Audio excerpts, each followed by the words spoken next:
Philadelphia Flyers are mourning the passing of their leader, their founder, very intelligent man, very powerful in the NHL. Guys like Jeremy Roenick thank him for giving him a chance to play hockey. A hands-on kind of man, but in a positive way. He wasn't hands-on like a Harold Ballard who was more destructive than constructive. Your thoughts on the passing of Mr. Snider? Bill, I'll let you go first. Go ahead, Barry. Go ahead. No, I was going to say I'll let you go first because you knew him, quite well. Okay, I found Ed to be, just like you described, Frank. He was very active but very constructive. He took it upon himself to be active in his business. He had good people like Keith Allen, Freddie Shiro, and when I was mostly involved with it was in the mid-'70s when I worked with Eagleson, and we did a lot of international hockey, including the game in the Spectrum that had to be halted because the Russians were going home. But over that period of time, I got to know Ed pretty well, and he was a wonderful man, very aggressive in his style, but he had reason for it. He didn't frivolously say and do stuff that he didn't mean, and the Flyers are number one in his books. And he, one of the things that he contributed to the league was the hiring of Bettman. He and the guy Jacobs in Boston were the two principals that hired Gary Bettman. I think at the end of the day that will be a significant event. But he kept the Flyers competitive. He did his best. He was in the middle of the Lindros deal. And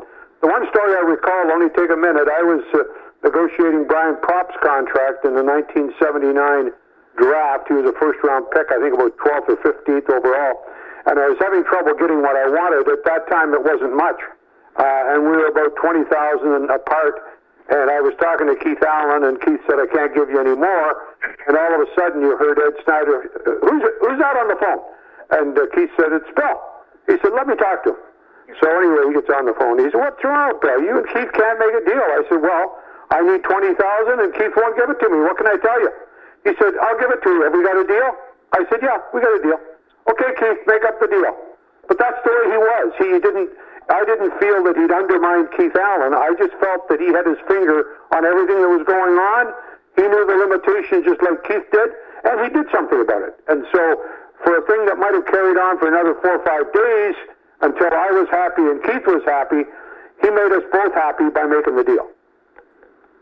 He was a music man. He started his business as owning a record label. He made a lot of money, but he was in talk radio, one of the first guys. He was a founder of Comcast Sports. Like, this guy was a pioneer, like very, very insightful, saw the world, which way it was going to go, and he stayed the course. Basketball, hockey, even football. This guy loved sports. He was a true sports guy. Unfortunate that the Flyers in the last 25 years have had a monkey on their back and have not been able to click. He was so proud of that group in the 70s, though, that were affectionately called the Broad Street Bullies. If you itemized them, he had either hired or offered full-time jobs to every one of them.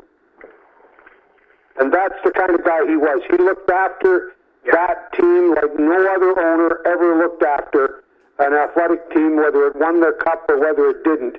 Ed Snider put his money where his mouth was. Yeah, that's what I'm gathering. I mean, he passed away. Apparently, he struggled for the last 2 years and fought for his life with the big C and courageously and tried to do battle with it. Unfortunately, he didn't win. And but everybody who's speaking about him, speaking very fondly. I mean, and I believe it's sincere. Usually, when somebody dies, everybody says stuff just to be nice. But in Philadelphia, the city of Philadelphia is actually mourning him. He was the favorite son of Philadelphia.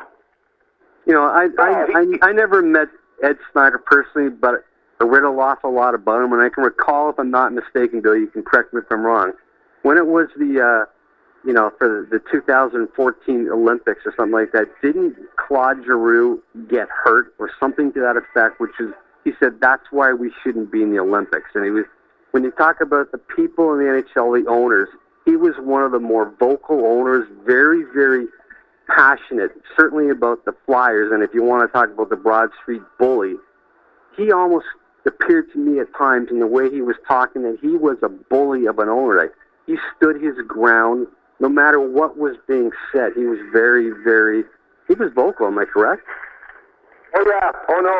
I remember when we beat the Flyers in Game 6 in Philadelphia. Berezin got the goal in overtime, and there was a penalty called, and I forget who it was, but I know the red-headed referee, good guy. He went on after and just berated him. Wasn't that Collins? I think it was it Collins?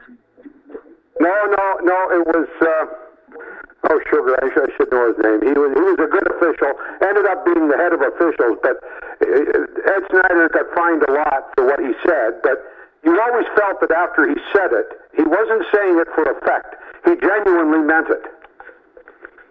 I had one, I bought it in an auction, to go and see him and sit in the box, and unfortunately, I never had the time, and that passed. But a lot of people said to me that knew him very well that he was very well read, he was very loyal, and he was. I wouldn't say he was shrewd, and I wouldn't even use the word bully. I think he was the type of guy that meant what he said what he meant, and he stuck. If he made a deal, it was a deal.